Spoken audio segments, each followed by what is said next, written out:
Former New Mexico State Police officer convicted of distribution of marijuana and methamphetamine. He was a 36-year-old. According to court records, in June 2018, he actually conducted a traffic stop in which he became in contact with a 16-year-old passenger, at which he actually requested her phone number, email address, and date of birth. And an hour after the traffic stop was conducted, he actually began to text this 16-year-old. 4 days later, this 16-year-old actually went to her local police department and reported the incident. At which time, as part of the investigation, um, by the way, they immediately started an investigation, and part of that was to have the actual 6-year-old actually give permission to uh, keep her phone and communicate with this state officer. So now they law enforcement has this 16-year-old's phone number. So now they're communicating with this actual state police officer, and they pretend to be this actual 16-year-old. The very next day, still believing that he was communicating with this 16-year-old, he offered to actually provide marijuana to this actual 16-year-old um, for exchange of some selfies to him. And he also gave her some information on to how to avoid being caught with marijuana and to agreeing on a delivery point closer to her house. And they actually agreed to a location for the weed drop off.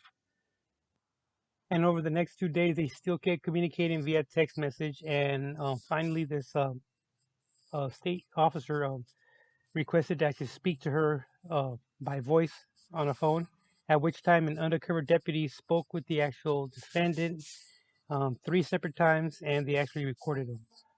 And still believing that he was still communicating with the 6-year-old, he actually made arrangements to drop off an additional drop off of actual marijuana. And this actual time, he delivered by like a high school slash park, so that's an additional charge there too. And surprisingly, law enforcement actually developed a confidential source who had prior dealings with this actual state officer, and she agreed to cooperate.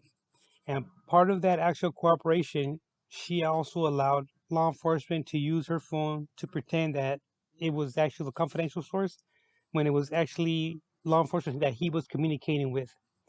And he actually devised a plan to which the confidential informant would actually set up a known friend or associate of her, and she would the officer know where they were actually gonna be driving through, and the ruse was that this actual driver of this vehicle was gonna have methamphetamine on him.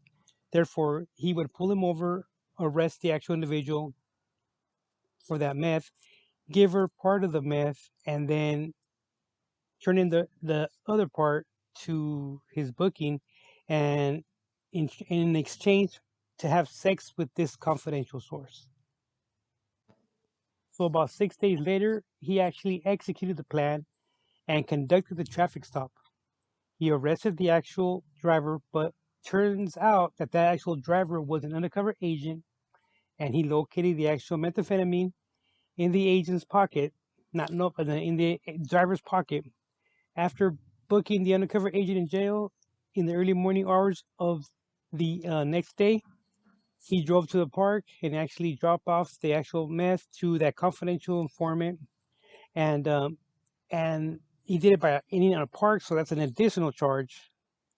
And so he actually was actually arrested later on that actual evening. So he hasn't got sentenced yet, but he's looking at anywhere from 5 to 20 years, 5 to 40 years, I should say, 5 to 40 years. We'll see how much he gets and if he gets any time at all, right? Okay, guys, don't forget to like, subscribe.